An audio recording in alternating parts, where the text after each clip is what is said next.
एक बार फिर स्वागत है बच्चों आप सभी का अपने YouTube चैनल कॉमर्स क्लासेस पर।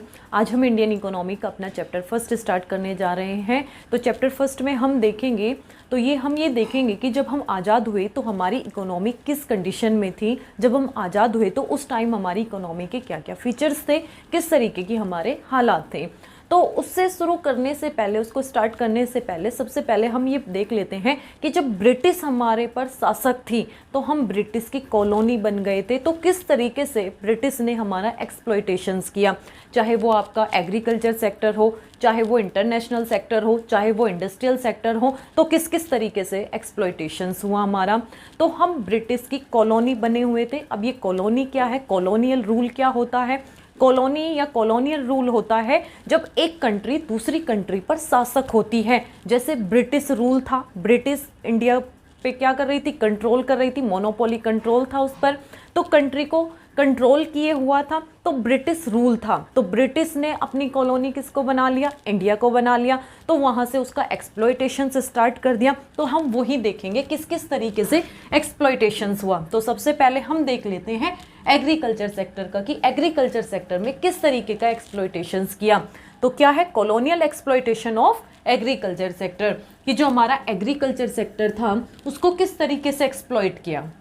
किस तरीके से एक्सप्लॉइट किया, उन्होंने जमींदारी सिस्टम इंट्रोड्यूस कर दिया। अब ये जमींदारी सिस्टम क्या है, क्यों लाया गया।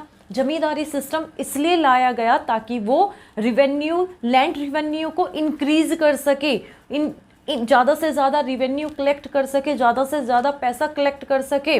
तो जमींदारी सिस्टम ला दिया। जमींदारी में जैसे आपने सुना होगा, मूवी भी देखी है, लगान मूवी देखी है, कि लगान देना होता था, जो फार्मर्स होते थे उनको लगान देना ही देना होता था, चाहे फसल खराब हो या उनकी अच्छी हो, कैसी भी फसल हो, लेकिन उनको जो रेंट होता था, जो फिक्स कर दिया गया, वो देना ही होता था। उसमें जो जमींदार होते थे वो एक अहम भूमिका निभाते थे, बड़ा इंपॉर्टेंट रोल प्ले करते थे। वो बीच में इंटरमीडिएटरीज का काम करते थे। गवर्नमेंट ने क्या, जो गवर्नमेंट ब्रिटिश गवर्नमेंट थी, उन्होंने फिक्स कर दिया कि हमें इतना रेंट हमें चाहिएगा। तो ये जो इंटरमीडिएटरीज का काम करते थे, ये फार्मर से कलेक्ट करते थे, बाकी किसको देते थे, ये ब्रिटिश गवर्नमेंट को देते थे। तो जमींदार एक इंटरमीडिएटरीज का काम कर रहे थे, किसके बीच में, फार्मर्स के बीच में और ब्रिटिश गवर्नमेंट के बीच में। तो गवर्नमेंट ने फिक्स कर दिया था, हमें इतना, इस लैंड से इतना रिवेन्यू हमें चाहिए, फिक्स कर दिया उन्होंने। तो अपना जितना भी उनको रेंट चाहिए उन्होंने अपना फिक्स कर दिया। बाकी वो जमींदार वहाँ से कलेक्ट करके लाते थे, जो फार्मर्स थे, और ला करके इनको देते थे वो ब्रिटिश को। तो जो मिडिल मैन थे, इन्हीं को जमींदार कहा गया। यही जमींदारी सिस्टम था कि बीच में एक मिडिल मैन उन्होंने रख दिया, बीच में एक मिडिल मैन खड़ा कर दिया और फिक्स कर दिया, हमें इतना लैंड पर रेंट चाहिएगा। तो वो क्या था, आपका जमींदारी सिस्टम। बात समझ आई कि जमींदारी सिस्टम ने किस तरीके से एग्रीकल्चर को डिस्ट्रॉय किया, एक्सप्लॉयटेशंस क्या किया, कि फार्मर्स को तो रेंट देना ही देना था, उनकी फसल अच्छी हो बुरी हो, कुछ भी कंडीशन हो, उनको तो रेंट देना ही पड़ेगा। तो मिडिल मैन का जो काम प्ले कर रहे थे वो कौन थे, आपके जमींदार। नेक्स्ट अगर हम एक्सप्लॉयटेशंस की बात करें तो colonial exploitation of international trade. ऐसे ही इंटरनेशनल ट्रेड पर अपनी एक मोनोपोली क्रिएट कर ली। इंटरनेशनल ट्रेड, भाई ब्रिटिश का रूल है, ब्रिटिश जितना भी काम करेगा अपने फायदे के लिए करेगा, क्योंकि वो पूरी इकोनॉमी को, इंडिया को होल्ड किए हुए था। इंडिया को क्या बना लिया था उन्होंने, अपनी कॉलोनी बना लिया था। तो पूरी तरीके से जो मोनोपोली कंट्रोल था इंटरनेशनल ट्रेड पर, वो किसका था, ब्रिटिश का। तो जो भी उन्होंने टैरिफ पॉलिसी बनाई, डिस्क्रिमिनेटरी टैरिफ पॉलिसी बनाई, बड़ी भेदभावपूर्ण बनाई, उन्होंने बड़ा भेदभाव किया। कैसे, कि इंडिया से रॉ मटेरियल तो वो लेकर जाएंगे बिल्कुल टैक्स फ्री, इंडिया के यहाँ से रॉ मटेरियल ले जा रहे थे वो बिल्कुल टैक्स फ्री कर दिया, उनको कोई टैक्स नहीं देना, बिल्कुल टैक्स फ्री कर दिया। अगर वो एक्सपोर्ट करेंगे क्या, रॉ मटेरियल इंडिया से, बेनिफिट्स किसको हो रहा था, ब्रिटिश की इंडस्ट्री वहाँ से रॉ मटेरियल लाकर अपनी इंडस्ट्री को फ़ायदा दे रहे थे, वहाँ से वो प्रोडक्शन कर रहे थे और बनाकर सामान इंडिया में ही वो वापस बेच रहे थे। तो क्या भेदभाव किया उन्होंने, डिस्क्रिमिनेटरी टैरिफ पॉलिसी लाए कि टैक्स फ्री एक्सपोर्ट करेंगे।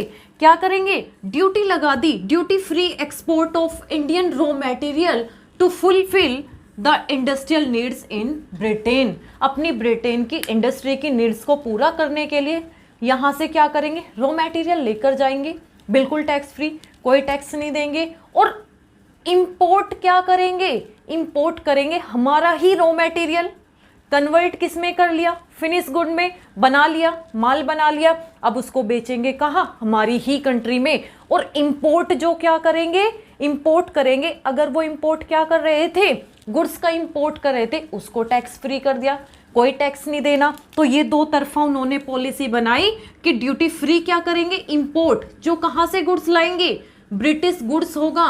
तो एक्सपेंड क्या कर रहे थे, वो अपनी मार्केट बढ़ा रहे थे, अपने गुड्स को बढ़ा रहे थे, डिमांड बढ़ा रहे थे, अपनी ब्रिटिश के गुड्स को इंडियन मार्केट में फैलाव कर रहे थे, क्योंकि टैक्स नहीं देना होगा, टैक्स फ्री कर दिया तो वो काफ़ी हद तक सस्ते भी रहेंगे।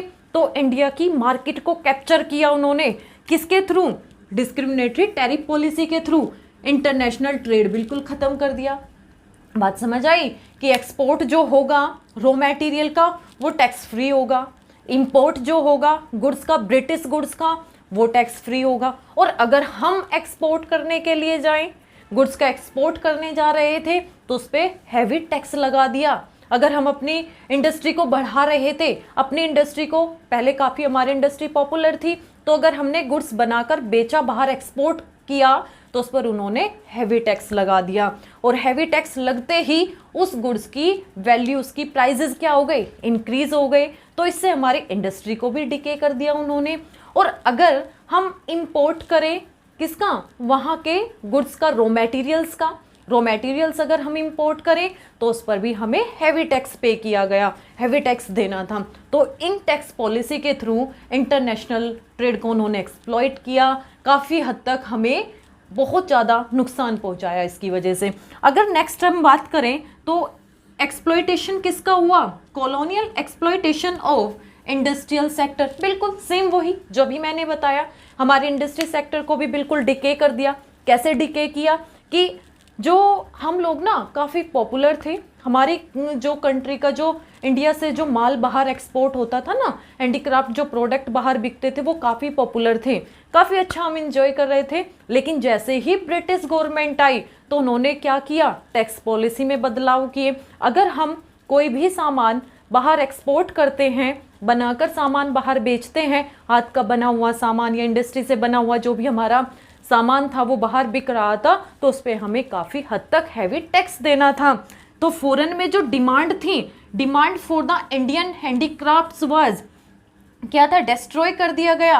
किसकी वजह से, बाहर जो हमारी कंट्री के गुड्स की काफ़ी पॉपुलर थी, काफ़ी डिमांड होती थी, तो टैक्स पॉलिसी के थ्रू उसकी डिमांड धीरे धीरे कम होती चली गई, क्योंकि अब वो महंगा होने लगा।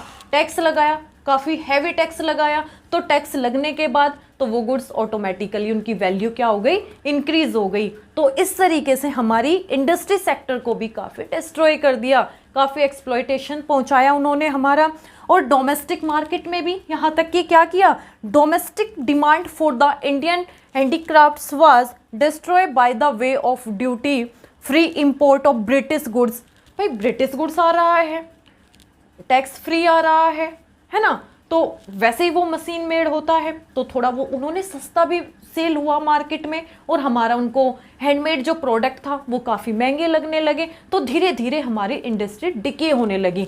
तो ये 3 पॉइंट हमने पढ़े कि किस तरीके से ब्रिटिश ने हमें कॉलोनी बनाने के बाद में क्या क्या हमारी कंडीशन हो गई, एग्रीकल्चर की क्या कंडीशन रही, हमारे इंटरनेशनल ट्रेड की क्या कंडीशन रही, और हमारे इंडस्ट्री सेक्टर की क्या क्या कंडीशन रही, हमने ये पढ़ लिया है। अभी एक बार इसके फीचर्स देखते हैं कि फीचर्स क्या क्या थे जब हम आज़ाद हुए, उस टाइम पे हमारी